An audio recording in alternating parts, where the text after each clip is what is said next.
You're here today to learn a little bit about CCATE and how that might help as you think about all the things we're going through related to trauma right now and related to thinking about equity and justice. So we wanted to start by showing you a few of our questions.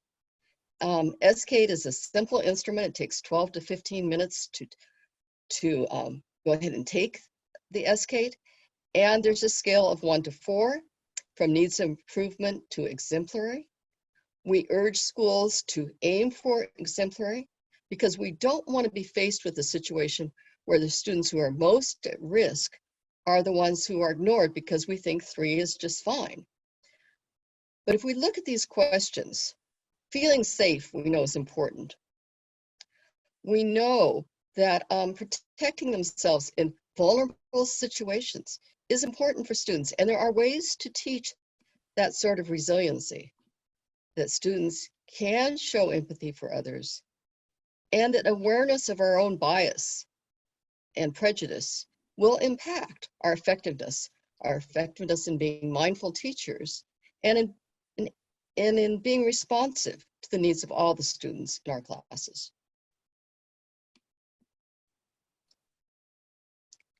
CCATE is also built on the foundation of heart-centered learning. Heart-centered learning is philosophy of the Center for Educational Improvement. Michelle and I and others have been working for about the last 9 or 10 years looking at heart-centered education. And in fact, we've written a couple books about it. We say it starts with the foundation of mindfulness, that conscious awareness, that without that, it's really difficult to show compassion when it's needed. However, when you practice mindfulness, you can help students become more compassionate. And as they practice mindfulness and compassion day in and day out, students gain confidence in their ability to stand up for themselves, to stand up for a peer who may be bullied, for example, and their confidence in just being able to go forward and be successful. With that confidence comes more courage. And courage, is one of these things we don't talk about all that often when we think about education, when we think about academics. But look at what's going on now and the courage it takes to be one of the frontline workers. The courage it takes even to stand up to your peers and say, you know what, I've got to wear a mask. I've got to do my social distancing. Courage is really critical. All of these things can be promoted in a heart-centered community, in a place where we build on the strengths and foundation of consciousness and mindfulness in a way so that we think about everyone in our community. So it's a welcoming community, and we build a sense of spirit as we work together. So what did we do? Michelle and I and others held focus groups with principals and other educational leaders over a course of 4 to 5 years.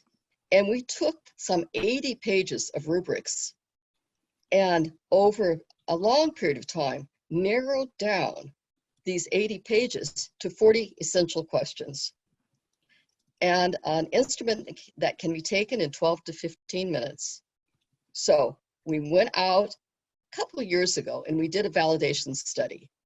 And we had a sample of over 800 educators across the United States, had very high reliability and validity score. With CCATE, you get not only CCATE itself, but there is what we call the CCATE supplement, which is a test that we recommend you can administer in the middle of the year. So you start out in the fall, and in the middle of the year, you can use the CCATE supplement, and then later in the year, go back and measure progress.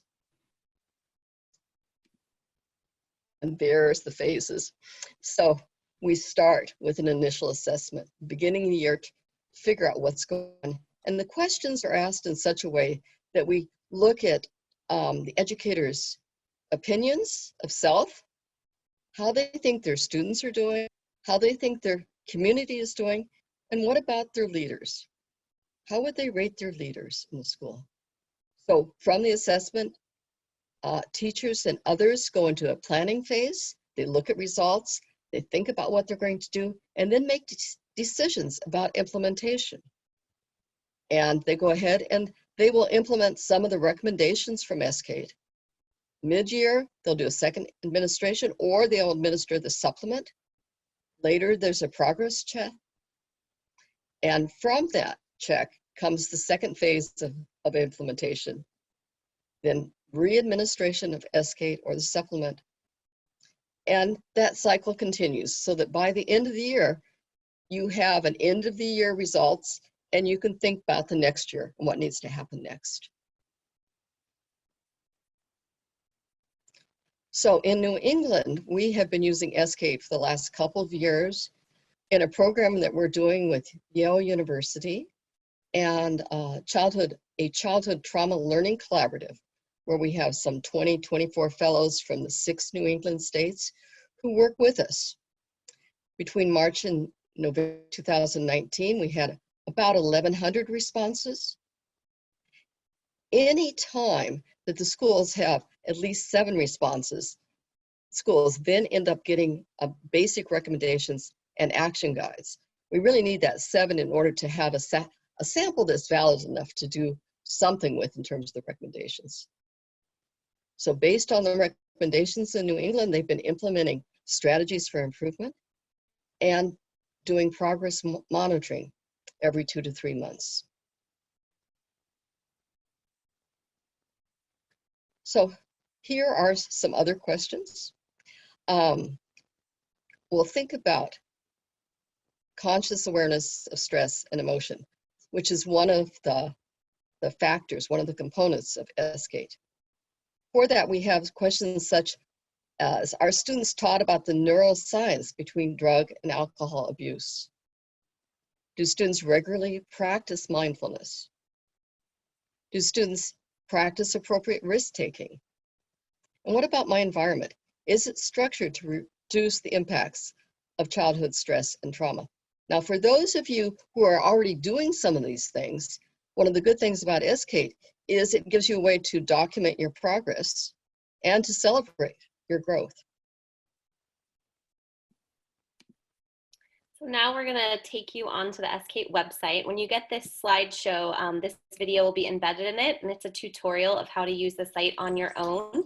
But I'll just take you through some things really quickly.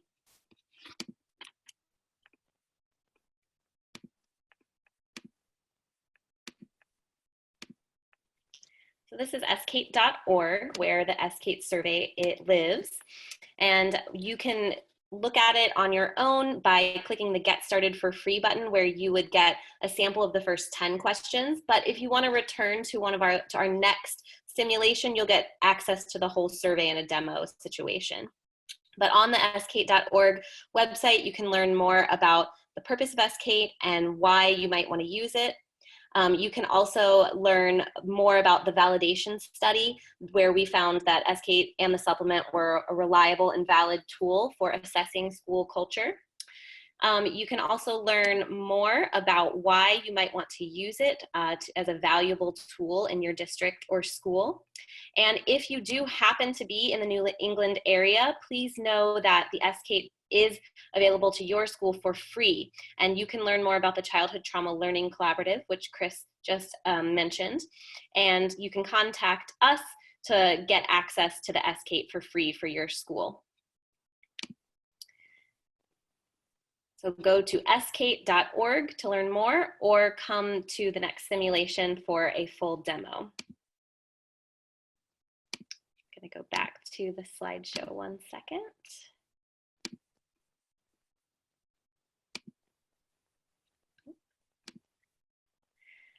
So when you have 7 or more of your staff at your school take the CCATE, you do get a report that is going to give you a comparison of the 5 factors of CCATE, which you can see on the left, to the national sample. And these 5 factors align with the 5 C's that Chris mentioned earlier.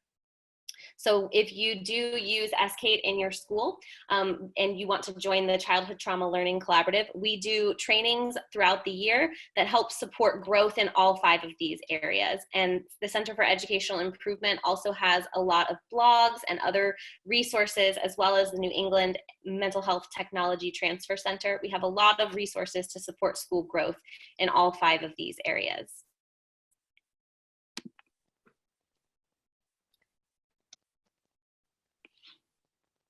Oh, Michelle, you're on mute. Hi, everyone. So let's just talk about the recommendations for a moment. So the recommendations are just basic things that allow you to really work on certain of the factors. And so if you look right here, this is factor 2, awareness of stress and emotions, conscious awareness. And this is one of the factors that a lot of the schools still need work on. So here's an example that Chris had already talked about, learning to practice mindfulness, yoga, and meditation. And truthfully, now more than ever, staying in the present and having the ability to calm your brain and quiet your thoughts is most important in order to serve your students and yourself well. So recommendations are basic recommendations that come along with taking the SK and the results.